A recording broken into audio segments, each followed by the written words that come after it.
Bom dia. A aula de hoje a gente vai ver o grupo dos vermes, né? Então, a gente vai falar um pouco dos plateumintos e nemateumintos, né? Também conhecidos como nematódios. E nessa figura da esquerda lá em cima, a gente pode ver um plateuminto e na figura da esquerda aqui embaixo um nemateuminto, né? O plateuminto são os vermes achatados e os nemateumintos são esses vermes aí cilíndricos. E aqui na figura do meio a gente está vendo, então, uma tênia, né? E aí tem a tênia saginata e a tênia solium, né? A saginata vai ser a do boi, da carne de boi, e a tênia solium da carne de porco, que a gente vai falar também. Então, a respeito, né, dos significados aí dos nomes, né, o termo helminto ou helminte, né, do grego helmintos, significa verme, e é geralmente associado aí a animais de corpo alongado, que em muitos casos, né, são causadores então de doenças. Então, nessa figura da direita aí a gente vê uma solitária, né, o tênia, que é um plateuminto parasita. Então veja aí que esse verme adulto pode medir em torno de 2 metros a 8 metros de comprimento, né, e ele é achatado, por isso que ele é um plateuminto. Mas o que é um verme? Né? O verme, do ponto de vista da sistemática zoológica, que é o ramo ali da biologia está encarregado de classificar os animais, né? Esse termo mesmo verme não existe, né? Os vermes eles não correspondem a nenhuma categoria de classificação lá no reino animal, né? Os animais que a gente chama popularmente de vermes, eles vão estar organizados basicamente em dois filos, né? Que são os plateumintos, que são esses indivíduos achatados aí, que a gente está vendo na figura da direita, lá em cima, e os nematódios, que são aqueles indivíduos cilíndricos, né, que são chamados de vermes cilíndricos. A gente está vendo aqui na figura da direita uma lombriga, né? E aí a lombriga é esse nemateuminto parasita. O verme adulto pode chegar a 40 centímetros de comprimento, então ele é menor aí que a tênia. E aí a solitária, né, ou então também chamado de tênia, é um dos exemplos mais conhecidos de plateuminto, né? Então, helmintos significa verme e plato achatado, daí plateuminto ser um verme achatado, e o corpo é claramente achatado ali dorso-ventralmente, né? Na parte de baixo, que é a parte ventral, e a parte dorsal, que seria como se fosse as costas ali. Então, ele é achatado nesse sentido, dorso-ventralmente, e a solitária é um parasita, né, do intestino humano. Ela é chamada solitária porque geralmente ocorre somente um indivíduo, né, no corpo humano. Diferente lá dos nemateumintos que vão, como a lombriga ali, que vai ocorrer vários, né, no intestino humano. Então, tem esse nome, né, popular de solitária, que geralmente não se desenvolve mais do que um indivíduo no hospedeiro, né, não é comum se desenvolver mais de um indivíduo. E a lombriga é um dos nematóides, né? Nema significa fio, né? Mais conhecido. E aí também é um parasita do intestino humano, né? Ocorre geralmente em grandes números no mesmo indivíduo e chega a formar ali verdadeiras bolas de vermes que, se não for cuidado, né? Se a pessoa não tomar um vermífugo, pode chegar até a entupir, obstruir ali parte do intestino humano, né? E causar complicações aí mais graves. Então, esses exemplos anteriores que eu mostrei, né, tanto da tênia quanto da lombriga, são vermes parasitas. Entretanto, existem muitos aí vermes de vida livre, né, tanto do filo dos plateumintos quanto do filo dos nemateumintos. E aí existem diversos tipos, né, por exemplo, de planárias, que são plateumintos, que podem ser encontrados tanto em solos úmidos, em água doce e no mar, né, são indivíduos ali de vida livre. Nessa figura da direita, lá em cima, a gente tem essa planária, né, esse plateuminto de vida livre, que mede cerca de 1 centímetro aí de comprimento. Essa foto representa uma espécie de água doce. E nos nemateumintos, né, a maioria de vida livre, né, com representantes que vivem ali no mar, na água doce também e no solo, e uma menor quantidade são parasitas, né? Então, na figura da direita, lá embaixo, a gente está vendo um nemateuminto de vida livre, e na foto você tem uma espécie aí que vive em solos úmidos, né? Que mede menos de 1 milímetro de comprimento. Falando propriamente aí dos plateumintos, né?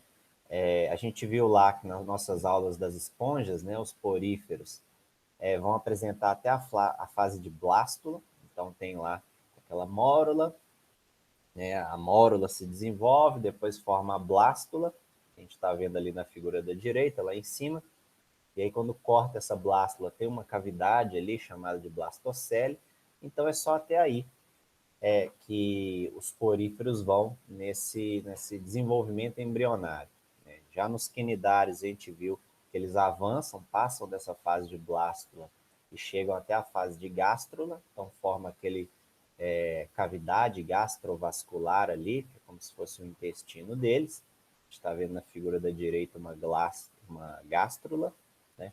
Então tem a formação, né, dos folhetos embrionários ou germinativos, né, que é a ectoderme e a endoderme. Então, a ectoderme ali, por exemplo, no ser humano, no futuro dá origem à pele, endoderme, revestimento ali do intestino humano, vai ser feito pela endoderme no futuro. E a partir dos plateumintos, né, os animais passaram a ser formados então por 3 folhetos ou tecidos embrionários ali, germinativos. Então, você tem ali, olha na figura da direita, a endoderme, né, a ectoderme e a mesoderme.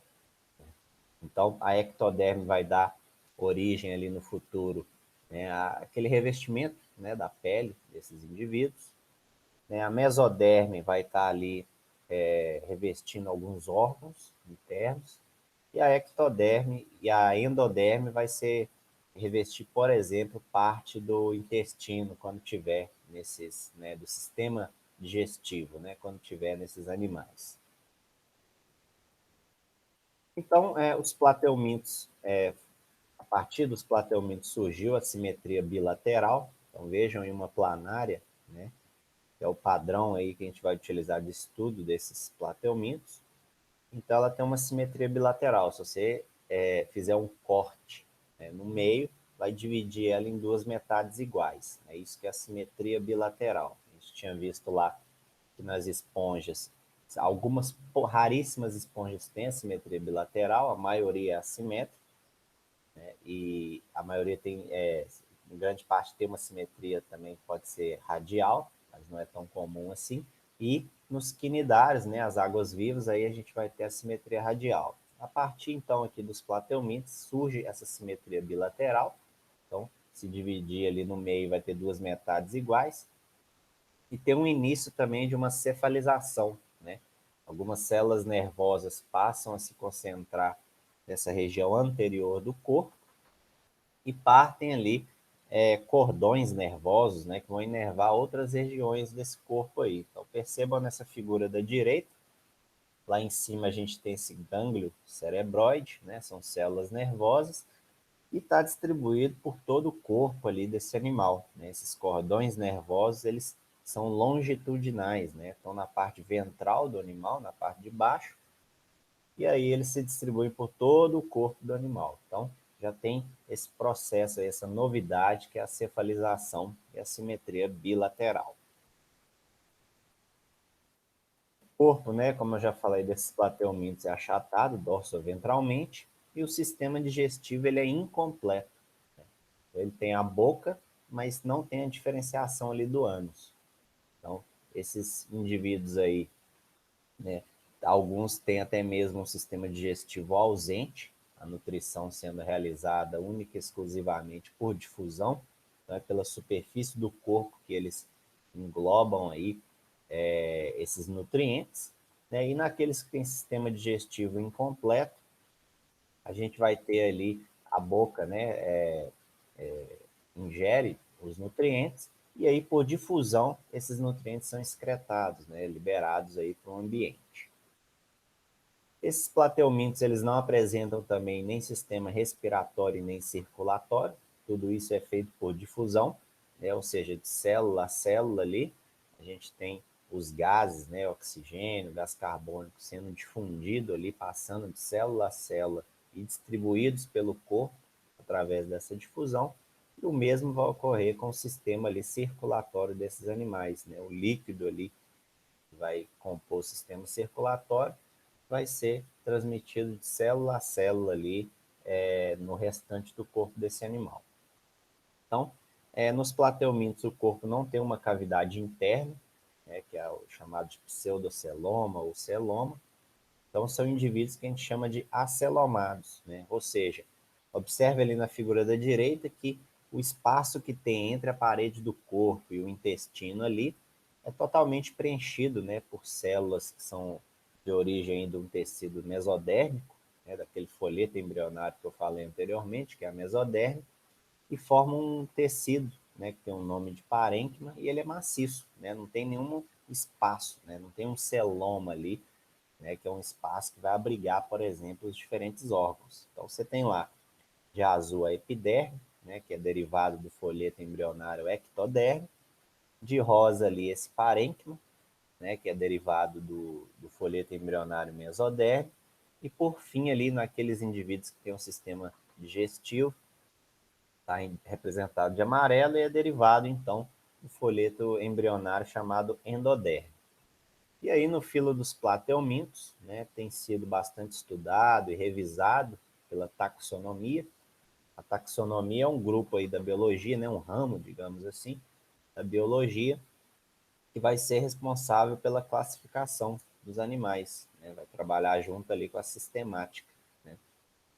E aí esses plateumintos estão agrupados, né, em 3 classes tradicionalmente aí reconhecidas. Então, tem a classe dos turbelários, que a gente vai estudar, que são animais de vida livre, na sua grande maioria. Tem a classe dos trematóides, eles podem ser, são parasitas, né, mas podem ser ectoparasitas ou endoparasitas. Então, pode estar presente dentro do corpo do indivíduo ou sobreviver fora também do hospedeiro.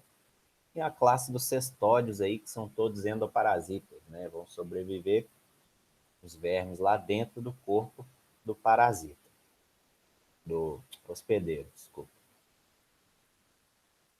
Então, começando aqui, né, pelos plateumintos, né, os turbelários. Então, a gente tem aqui, né, os principais representantes, são esses indivíduos conhecidos como planárias. Observe aí na figura da direita, né, uma planária marinha ali, encontrada em recifes, né, do Oceano Índico, mede cerca de 2 centímetros de comprimento. Então, existem essas espécies marinhas, que vão habitar geralmente esses mares rasos, né, essas regiões mais rasas do oceano, e de águas mais claras. E muitas apresentam essas cores que a gente chama de aposemática. Começa aí com essa cor azul. Né? Então, é uma cor para se destacar aí, para ser confundido, né, com indivíduos que possuem algum tipo de veneno, né, de peçonha ali, para eles serem menos predados. Né? Então, a gente chama essas cores vibrantes, assim, chamativas, né, amarelo, vermelho, esse azul aí, de aposemáticas.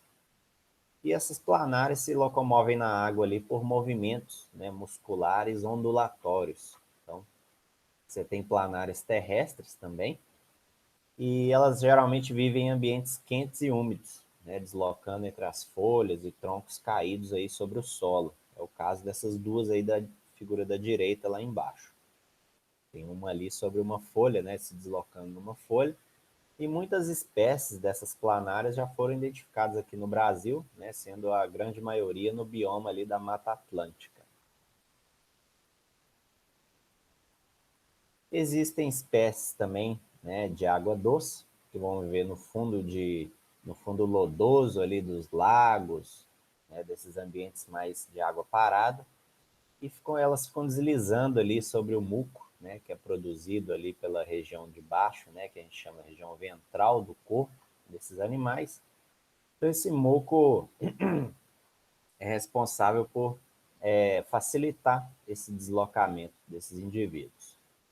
Então, na região dorsal, que é a região, né, que a gente chama como se fosse das costas desse animal, existem estruturas ali que vão lembrar olhos, né, que são chamados de ocelos. Observe na figura da esquerda aí, duas dessas estruturas, né, são os ocelos, e vão ser responsáveis por essa percepção, né, sensorial de luz ali desses indivíduos. Então, essas espécies de água doce aí que vão viver nesses fundos lodosos, né, tem esses ocelos.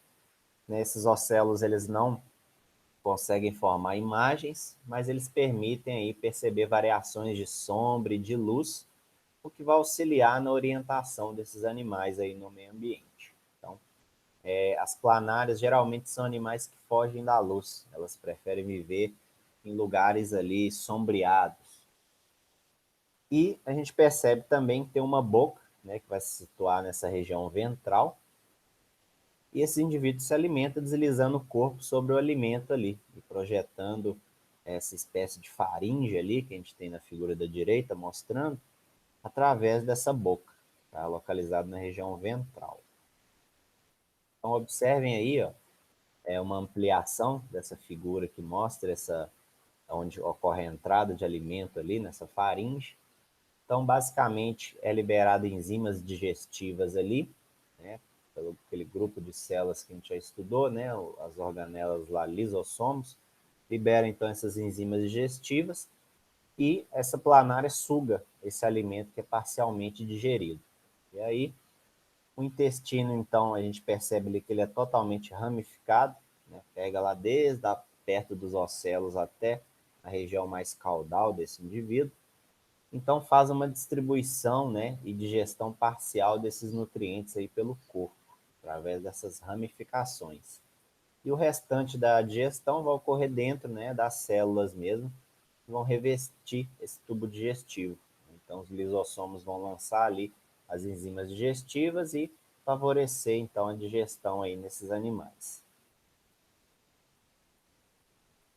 Grande parte, né, da excreção ali, aqueles produtos que ela não vai utilizar, né, no metabolismo, que vai ser eliminado do corpo, a gente chama de excreção, nessas planárias, né, é realizado por difusão, ou seja, de célula a célula ali, isso é eliminado do corpo, né, e através da própria superfície corporal.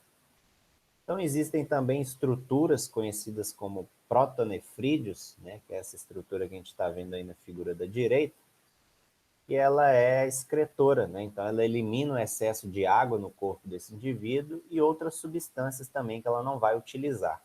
Então, esses protonefrídeos formam uma rede de tubos ali, que vão terminar em poros nessa região dorsal, né? Na parte de trás do indivíduo, da superfície corporal desse animal. Então, nessas extremidades aí desses poros, que a gente está vendo na figura da direita, existem ali células flageladas, né? Então, a gente tem as células flama, que estão representadas aí na figura da direita, tem ampliação delas aí. Então, percebam que elas têm um feixe de flagelos ali, e aí por isso que elas são chamadas de células flama. Já células que vão ter apenas um flagelo são chamadas de solenócitos. Mas nesse caso aqui da figura da direita, está representando essa célula flama que tem esse feixe de flagelos que vai ajudar na eliminação desses produtos, né, dessas excretas, digamos assim. E aí, essas planárias, né, são indivíduos hermafroditas, então são aqueles indivíduos que no mesmo corpo ali tem o sexo masculino e o feminino, mas raramente vão apresentar aí o processo de autofecundação, né, porque essas estruturas reprodutivas, tanto masculinas quanto femininas, vão amadurecer em épocas distintas. Então, é mais raro acontecer aí a autofecundação. Portanto, né, a reprodução sexuada desses indivíduos, né, tem a necessidade de dois indivíduos, né, que vão se unir ali de forma a colocar esses poros genitais, que a gente está vendo na figura da direita lá em cima, eles encostam esses poros genitais um no outro ali, nessa região ventral, e aí transmite, né, os espermatozoides passam em direção aí ao óvulo. Após ocorrer, né, a fecundação, esses ovos formados, eles são envoltos por uma cápsula, que vai ser depositada então pela fêmea sobre pedras e folhas, que a gente está vendo nessa figura da direita aqui embaixo. E aí, posteriormente, esses ovos ali vão se desenvolver em planárias jovens que vão eclodir e sair desse ovo aí. Só um minutinho que eu vou pegar uma água ali, pessoal.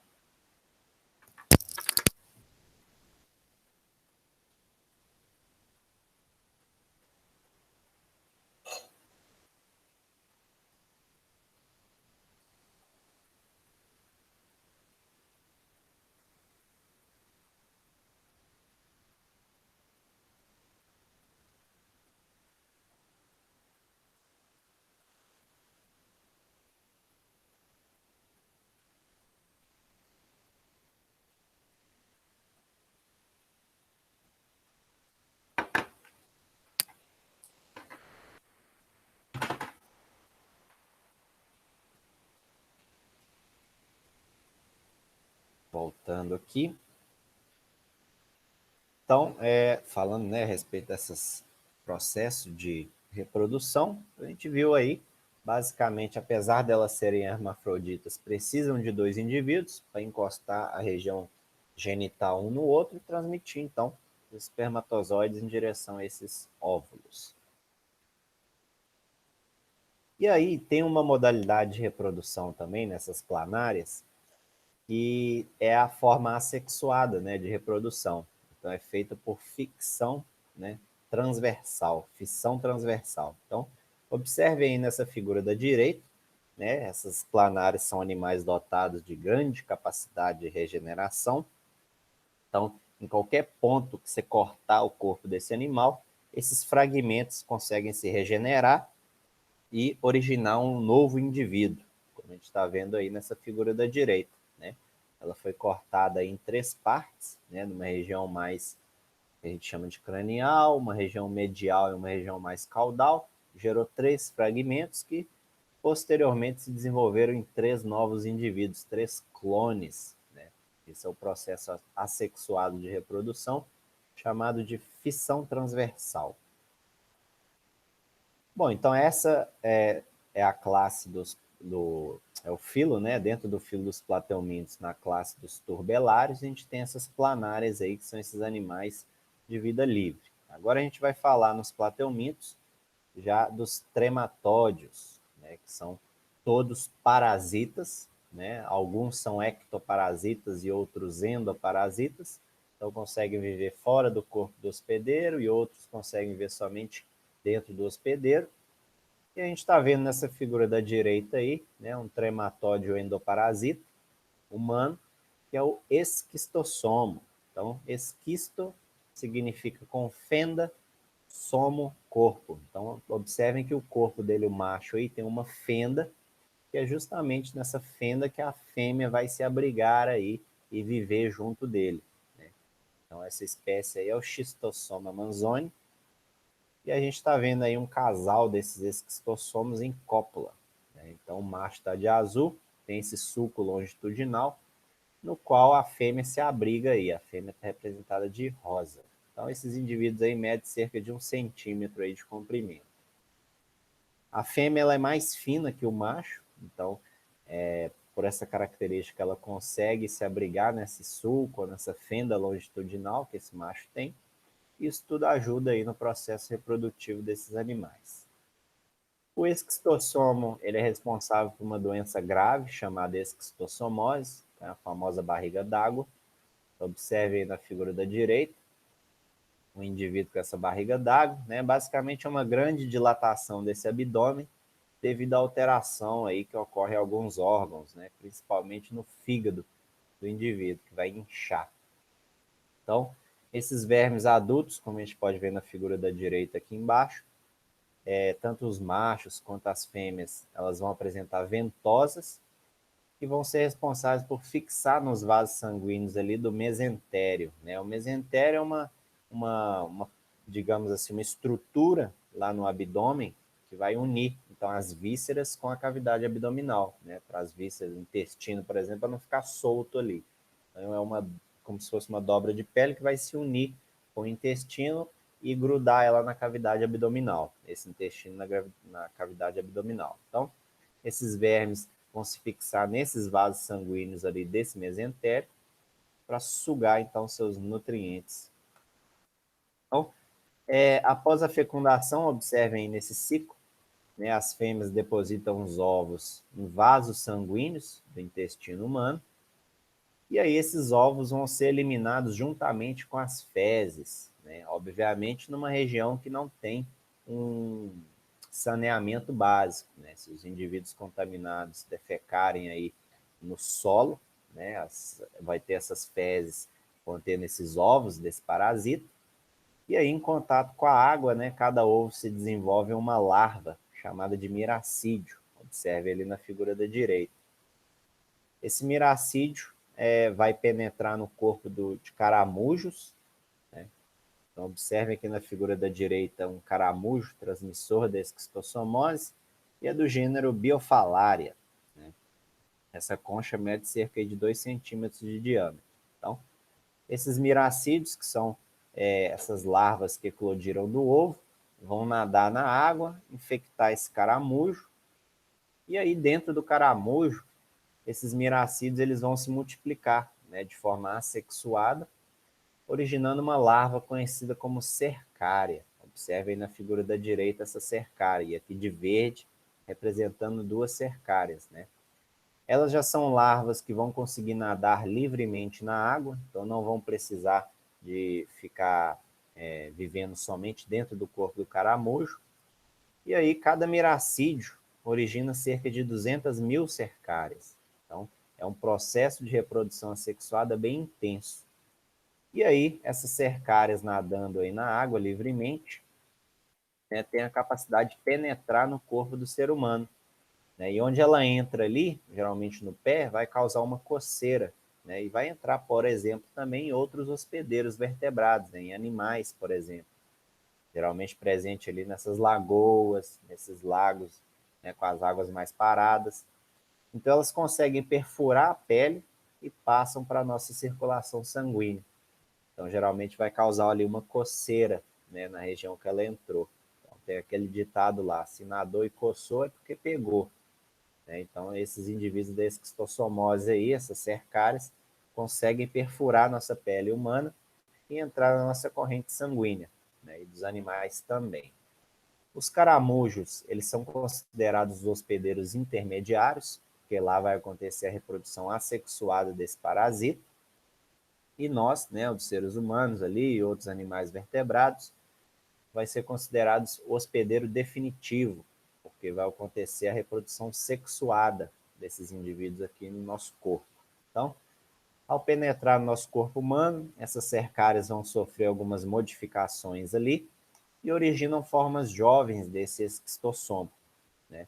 Observem aqui na figura da direita. E aí, passando pela corrente sanguínea, elas vão chegar então no nosso coração, nos pulmões, vão se alojar no fígado, e no fígado ali vão permanecer até a fase adulta, né? E aí, nessa fase adulta vai gerar a barriga d'água, vai causar um inchaço aí nesse fígado, e a barriga da pessoa vai estufar. Esse fígado e outros órgãos ali, por exemplo, pulmão, coração, podem ficar inchados também.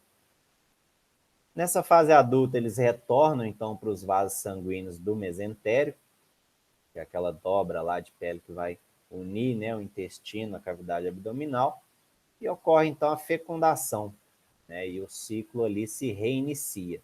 Então, observem na figura da direita todo esse ciclo aqui desse xistossoma manzoni. Então, os locais de contágio aí. Nós temos lagoas, lagos, né, com águas paradas e sujeitas a receber esgoto sem tratamento. E para medidas, né, para evitar a contaminação, medidas de prevenção, o básico, né, rede de esgoto, né, saneamento básico, não defecar no solo, né, controle dos caramujos, né, que é onde ocorre a reprodução desses miracídios aí, essa reprodução assexuada. Então, controlar esses caramujos da biofalária é uma medida que também ajuda, né, na prevenção dessas esquistossomose. E, obviamente, né, tratar os reservatórios, né, tratar os doentes, né, essas pessoas que estão infectadas.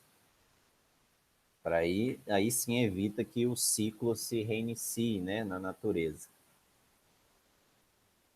Agora, aqui em relação aos plateumintos, a gente vai falar da classe dos cestódios, né? Então, são representados aí pelas tênias, observem na figura da direita.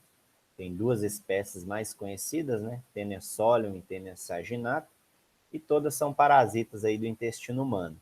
Né? São animais conhecidos popularmente por solitárias, que geralmente ocorre um único indivíduo ali no intestino humano daquele animal que está parasitado. Então, podem atingir até 8 metros de comprimento. Então, percebam o tamanho desse indivíduo aí nessa figura da direita lá embaixo. A parte anterior, né, do corpo é denominada de scolex, essas que a gente está vendo aqui nessas duas figuras da direita. É basicamente, né, uma pequena cabeça ali que tem essas ventosas que vão se fixar à parede intestinal aí do hospedeiro. E no caso da Tênia solium, tem até ganchos que ajudam nessa fixação ali. E aí essas ventosas e ganchos são estruturas de fixação, elas não exercem a função propriamente de uma boca, né, uma vez que esses indivíduos não têm um sistema digestivo. Então, toda a absorção de nutrientes que ocorre nesses indivíduos é pela superfície do corpo, né, ou seja, por difusão ali de célula a célula. E como ela já está no nosso intestino humano, né, esse material absorvido já foi digerido por nós ou pelos animais que elas infectaram ali. O corpo da tênia é formado por numerosas partes, né, que vão se repetir ao longo do corpo, são denominadas de proglótides. Então, observem aí na figura da direita, são várias estruturas iguais ali, chamadas de proglótides, né, que vão se repetindo ao longo desse corpo.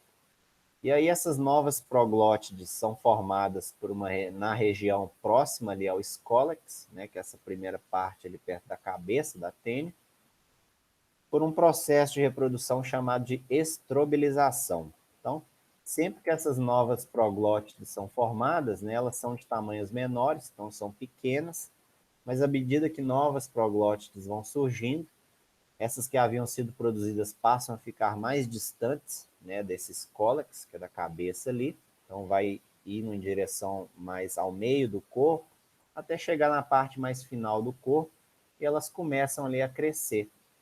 Né? Então, nessa parte inicial aqui, perto do escólex, você tem essas proglótides novas. Na parte mais medial ali do corpo do animal, essas proglótides já estão mais desenvolvidas, e na parte mais final ali é onde vai se desenvolver, por exemplo, o útero, né?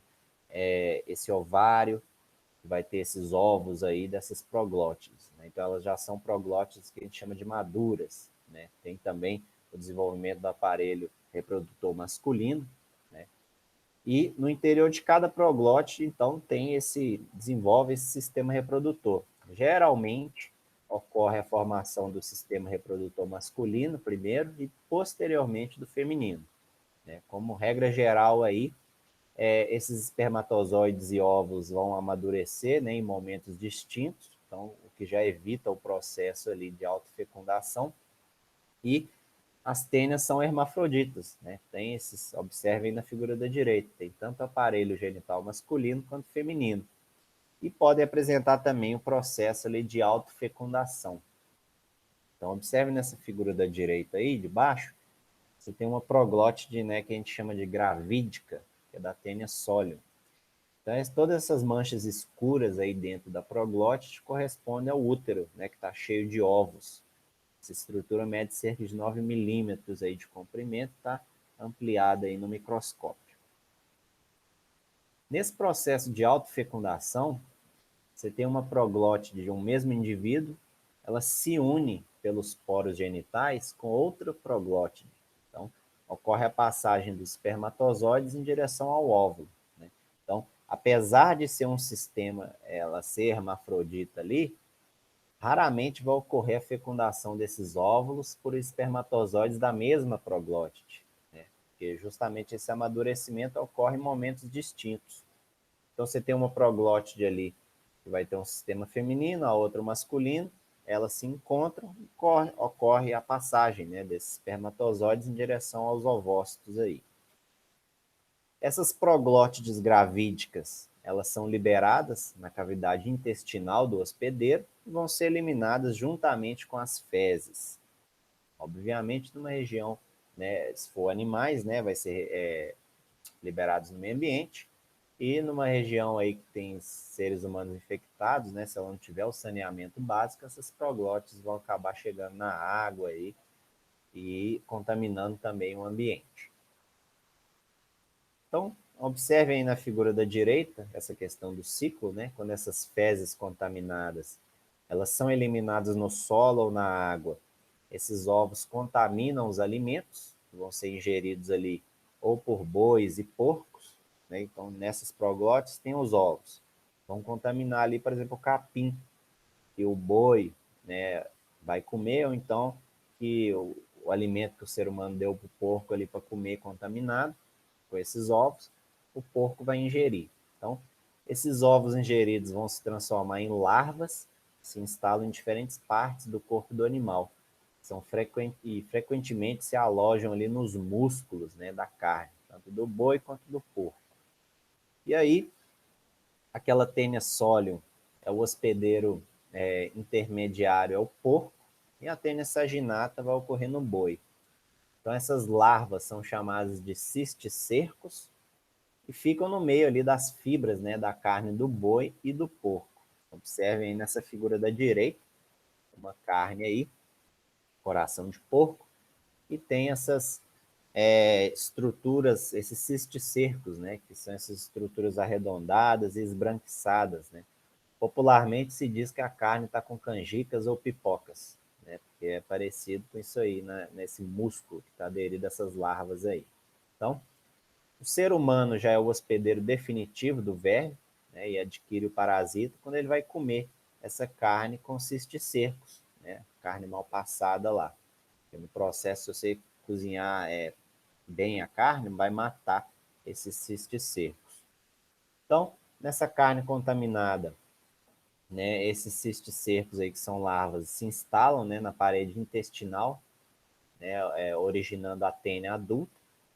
E aí as tênias adultas, né, instaladas no intestino humano, causam a verminose conhecida como urteníase, né? Então, os principais sintomas aí que vai ter o ser humano: diarreia, emagrecimento, dor abdominal e prevenção, né, saneamento básico, né, não defecar no solo, na água, comer carne bem passada, realizar, né, o tratamento do reservatório, né, que são as pessoas doentes, para evitar que o ciclo continue aí na natureza. Então, desses indivíduos, tem uma doença conhecida como cisticercose, ou seja, no ciclo reprodutivo da tênia solium, que ocorre lá no porco, pode acontecer dessas proglótides, que vão ter ovos ali, encontrados nos alimentos, ser ingeridos por uma pessoa. Porque quando a gente ingere a carne contaminada, você está ingerindo a larva. Quem ingere o porco e o boi está ingerindo ali os ovos. Mas se acontecer, né, dessas proglótides contendo esses ovos contaminar algum alimento que a pessoa está comendo, aí nessa situação, que normalmente aconteceria no hospedeiro intermediário, que é o boi e o porco, acaba ocorrendo no nosso organismo humano, né? Então, em vez de a gente ingerir as larvas, a gente vai estar ingerindo os ovos, e esses ovos vão formar cisticercos, que são larvas aí, que vão ser instaladas na nossa musculatura, em outros órgãos aí do nosso corpo. Então, essas larvas cisticercos, quando se instalam em órgãos como o cérebro, aí sim vai causar uma doença bem grave, né, que pode, se essas larvas comer parte aí desse nosso encéfalo, pode causar, sim, como não é sintomas, mas vai causar sequelas bem graves aí para o ser humano, né, até irreversíveis. Então, em questão do tratamento, né, que é a profilaxia dessa cisticercose, cuidados, né, no consumo de água e alimentos que vão conter os ovos aí dessa tênia.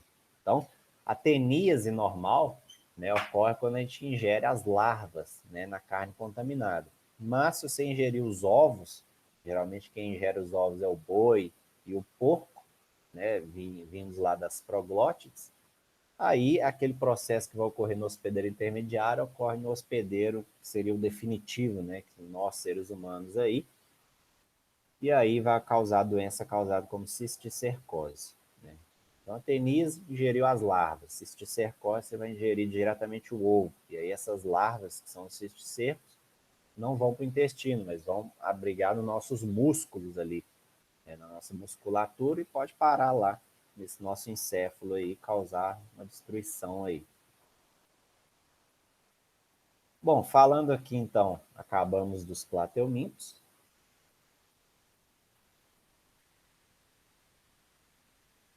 né, que é o filo dos nematóides. E aí os nemateumintos já são vermes cilíndricos, né, com extremidades ali afiladas. Possuem um sistema digestivo completo, então tem boca, tem ânus. A respiração é cutânea, né, ocorre por difusão ali de célula a célula na superfície corporal, e não há sistema circulatório, né. Esses gases respiratórios e nutrientes digeridos ali no intestino são distribuídos pelo corpo através do líquido que está presente na cavidade do corpo, chamada de pseudoceloma. Então, observe aí na figura da direita, você tem de branco aí o pseudoceloma, que basicamente é uma cavidade que tem um líquido, e aí responsável por transmitir de célula a célula esse líquido aí, os gases respiratórios, né, oxigênio, gás carbônico e os nutrientes ingeridos por esses vermes. E esse líquido também do pseudoceloma atua como um esqueleto hidrostático, então vai auxiliar na sustentação do corpo desse animal. Então, a excreção, né, que é a eliminação de substâncias que esses vermes não vão utilizar, vão ser realizadas por estruturas especiais, chamadas de renetes, mas também pode ocorrer, né, essa eliminação de excretas por difusão, ali pela superfície corporal.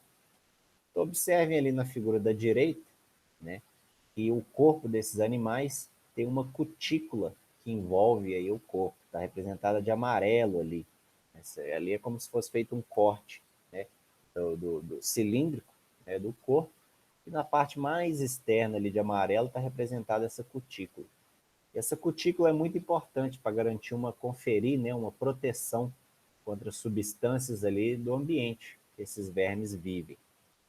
Aqui nessa figura de baixo da direita, né, tem ali a representação do ânus, da boca, do intestino do animal, do útero, ovário, do poro genital, dessa faringe ali. Aí tem uma ampliação mostrando esses lábios bucais, a boca, esse poro excretor. E algumas espécies de nemateumintes são parasitas, né, mas a maioria é de vida livre. Aqui na figura da direita a gente está vendo um nematóide de vida livre, que mede cerca de 1 milímetro de comprimento. Esses nemateumintes podem ser encontrados no mar, na água doce e no solo, e os principais parasitas são a lombriga, o ancilóstomo, filária, oxiuro e o bicho geográfico. Então, são esses indivíduos que a gente vai falar a partir de agora. Então, a respeito aí da lombriga, né, ela é um parasita do intestino humano e pode ocorrer em grande número, né, provocando uma obstrução no nosso intestino aí. Então, tá vendo aquele bolo ali na figura da direita? São várias lombrigas juntas. Isso aí pode até entupir mesmo, obstruir o nosso intestino e aí precisar da pessoa fazer uma cirurgia para retirar esses vermes aí, quando você tem uma quantidade muito grande.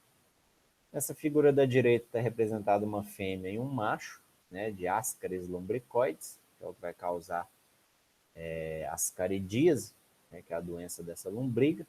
A fêmea mede cerca de 40 centímetros de comprimento e é maior que o macho.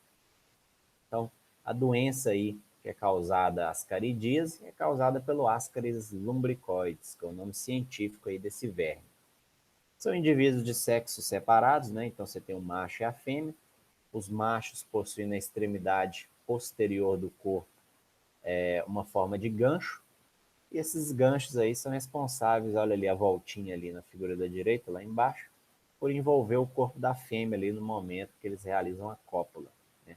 A fecundação desses indivíduos é interna, e esses ovos formados passam a formar um envoltório espesso e resistente, e saem do corpo ali da fêmea, né, esses ovos, pelo poro genital e vão cair no intestino do hospedeiro.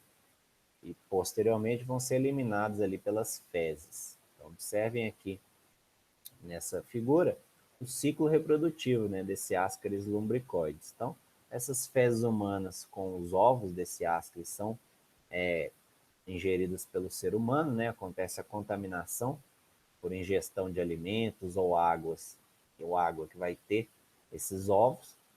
E aí esses ovos, quando chegam lá no intestino, os ovos liberam larvas. Essas larvas conseguem perfurar a parede do nosso intestino e chegar nos vasos sanguíneos, então eles entram na nossa circulação sanguínea, e aí uma vez que está na circulação sanguínea, né, vai circular por todo o corpo. Essas larvas conseguem chegar ali no fígado, no coração, nos pulmões, e aí partindo, né, dos pulmões, as larvas conseguem atingir ali, subir pela traqueia, atingir a faringe, onde ela vai ser engolida novamente. E aí, de volta para o intestino, essas larvas conseguem atingir a maturidade, né? Se tornam adultas, vermes adultos, e vão se reproduzir liberando esses ovos aí, né, no nosso intestino, que vão ser posteriormente eliminados nas fezes dos indivíduos contaminados. Só o detalhe aqui na figura da esquerda, né, da anatomia do sistema respiratório, para a gente relembrar. Então, essas larvas, elas entram ali pelos alvéolos pulmonares, conseguem subir ali, né, bronquíolos, brônquios, traqueia, passam lá pela faringe, né, passam pela laringe, atingem a faringe e descem então pelo esôfago, chegando lá no estômago e até o intestino do ser humano.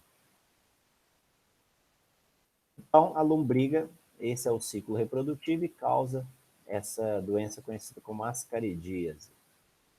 Um outro nemateuminto que a gente tem é o que causa o amarelão, né, o ancilostomíase, é o ancilóstomo, né, nome científico de Ancilostoma duodenale. Ele é um parasita do intestino humano também. Observe ele aí na figura da direita. Então, eles apresentam estruturas cortantes ali ao redor da boca, que vão ferir a parede do nosso intestino, né? E essas estruturas vão ser responsáveis por fixar e retirar o sangue, do qual esses indivíduos utilizam na sua nutrição. Né? Só que o grande problema é que esses indivíduos retiram mais sangue do que eles precisam do nosso corpo. E aí essas feridas ficam sangrando continuamente lá no nosso intestino. Em consequência disso, o hospedeiro, né, pode ser um animal também, perde muito sangue e vai se tornar anêmico, né? Então ele fica pálido, amarelado, que é o clássico lá, né, do Monteiro Lobato, o Jeca Tatu.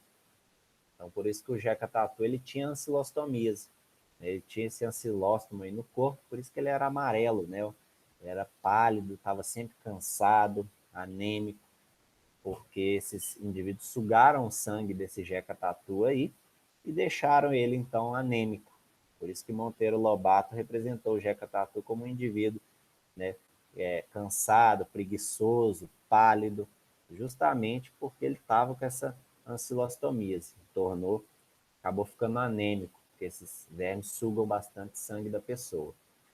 São animais que têm sexos separados, né? Então tem um indivíduo macho, outro fêmea, e aí após a fecundação, a fêmea libera esses ovos que vão cair no intestino do hospedeiro e vão se misturar com as fezes, sendo liberados então no meio ambiente. E aí essas larvas conseguem, né, eclodir desses ovos e penetrar o hospedeiro através da pele, principalmente pelos pés descalços. Por isso que nessa doença se chama mal da terra, né? Aqueles indivíduos lá na roça que andam descalços podem se contaminar por essas larvas aí. Elas conseguem furar a pele do indivíduo, né, do pé ali, e penetrar através da pele no nosso corpo humano.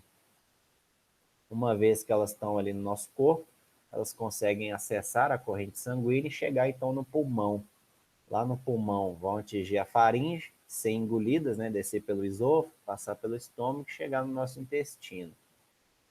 Lá no intestino, essas larvas vão se tornar vermes adultos, vão se acoplar então essa parede do nosso intestino delgado e aí se nutrir.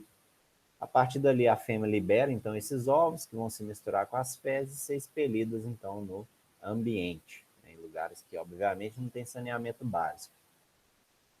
Então, Tem uma outra espécie, né, além do Ancylostoma duodenale, que causa esse amarelão, que é chamado de Necator americanus. E aí a doença fica conhecida como necatorias também. Então, nesse amarelão aí, né, a prevenção, saneamento básico, né, andar sempre calçado, né, para você evitar que essas larvas na roça aí perfurem seu pé. Tratar, obviamente, os reservatórios, né, que são os doentes, né, as pessoas que estão com essa doença. E hábitos de higiene básico, né, tem que ter também, para prevenir aí esse amarelão. Um outro indivíduo, né, nematóide é a filária. A filária, conhecida como Wuchereria bancroft, que é o nome científico, que é um parasita ali já dos vasos linfáticos da gente, né, seres humanos, e causa filariose, que é elefantíase. Então, observem nessa figura da direita, nessa foto aí das pernas dessa criança. Então fica bastante inchado, né, porque essa doença ela pode obstruir aí esses vasos, dificultando a eliminação do excesso de água aí dos nossos tecidos. Observem lá na figura do direito essa distribuição desses vasos linfáticos no nosso corpo. E aí, essa microfalária aí, né, os machos e fêmeas, eles acasalam nos vasos linfáticos humanos. Esses ovos vão eclodir, pequenas larvas ali que vão parar na nossa corrente sanguínea. Então, durante o dia, essas larvas ficam nos vasos mais internos do nosso corpo humano e de noite elas vão migrar para os vasos superficiais ali, aqueles vasos tão próximos ali da nossa pele.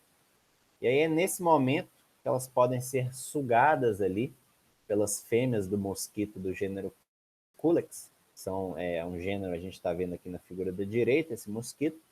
São um mosquito hematófago, né? Vai se alimentar de sangue e vai picar justamente à noite, né? A maior atividade desses mosquitos ocorre na parte noturna, que é justamente nessa hora que as larvas estão ali, na região mais superficial dos nossos vasos sanguíneos, próximos à pele.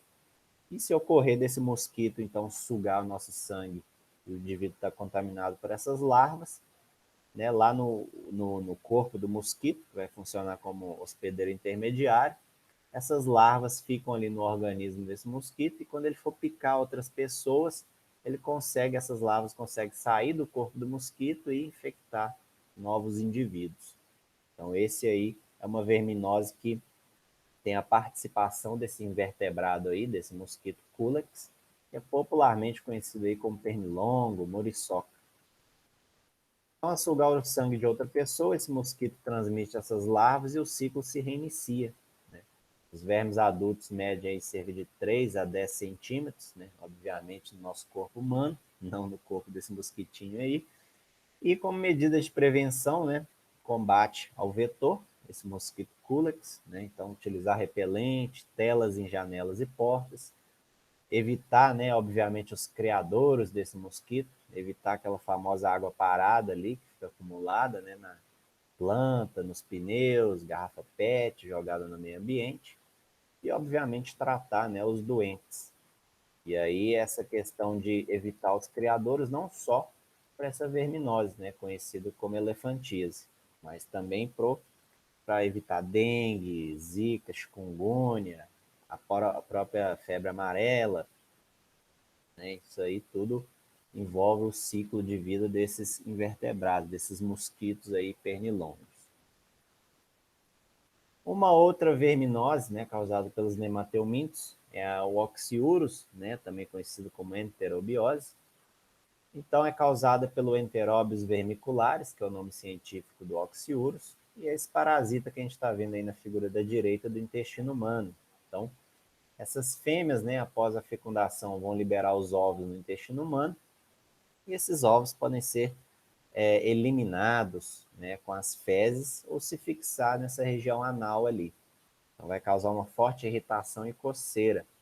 Você tem uma infecção indireta aí do ser humano, que é a ingestão dos ovos, né, nos alimentos contaminados, ou uma infecção direta aí quando o indivíduo coça essa região anal e contamina essas mãos aí. E não lava e depois leva um alimento na boca, aí pronto, aí contamina, reinfecta, né?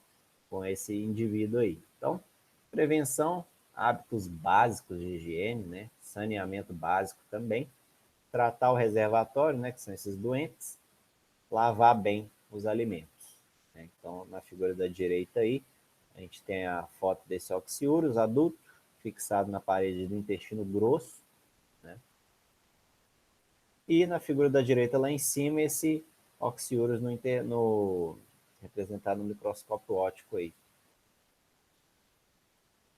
Por fim, nós temos aí nos nemateumintos o bicho geográfico, né, causado pelo Ancylostoma brasiliensis, que é o nome científico, e é um verme parasita do intestino de cães e gatos. Então, né, nas fezes, né, dos cães e dos gatos que estão contaminados com esse verme, pode eclodir larvas, né, que são capazes de infectar ou outros cães ou outros gatos, ou até mesmo a pele do ser humano, né, a pele do pé ali, está andando descalço, essas larvas conseguem rasgar, né, penetrar na pele do ser humano e causam ali movimentos, né, deslocamentos, elas não chegam nos vasos sanguíneos, mas ficam ali naquela parte da epiderme, né, do nosso corpo e causam deslocamentos constantes ali, irregulares. Isso aí vai causar muita coceira e essas lesões que a gente está vendo aí na figura da direita.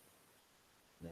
Então, formam, nesse deslocamento irregular dessas larvas aí na epiderme, elas formam marcas na pele, né, que a gente está vendo aí na figura da direita, que lembram linhas de um mapa. Né? Por isso que é popularmente conhecido como bicho geográfico. Então, essas larvas não chegam a atingir a corrente sanguínea do ser humano, nem se tornar vermes adultos no ser humano, porque o ser humano não é o hospedeiro natural desse verme. Né? O hospedeiro natural seria os cães e gatos. Por isso que muita gente fala aí, né, para não deixar os cachorros defecarem, né, na praia, ou não deixar a criança brincar em areia, né, que tenha fezes aí de cães e de gatos, porque se são cachorros ou gatos de rua, a gente não sabe, né, provavelmente não tomaram vermífugo, né, então podem ter esses vermes aí, esses ovos nessas fezes. Né? E aí quando a criança brinca lá na areia, ou está andando descalço na praia lá que tem essas fezes de cães e de gatos, pode se contaminar, né? Porque não vai andar calçado na praia, vai andar descalço. Então, é o prato cheio aí para esses vermes penetrar a pele do ser humano e causar essa doença chamada de bicho geográfico. Então, por isso que, né, o saneamento básico aí e evitar que esses cachorros e cães defequem em praia, em areia, né, e dar vermífugo, né, para esses bichos aí, para cães e gatos, para evitar essa infecção por esse nematóide.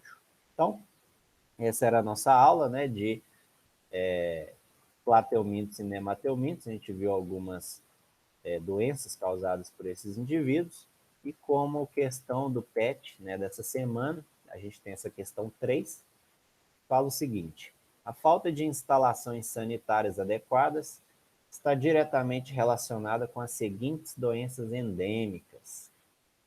Então, está falando aqui da falta de instalações sanitárias, né, aquele saneamento básico. Doença de Chagas.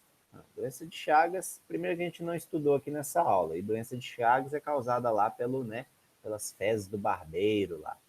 Então, não está dentro aí dessa questão de instalações sanitárias que a gente viu na nossa aula. Nem malária, né?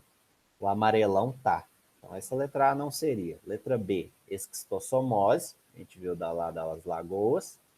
Doença de Chagas a gente viu que não é, então não é letra B. Letra C, bócio endêmico também não, isso é falta de iodo, né, no corpo. Então, letra C não é.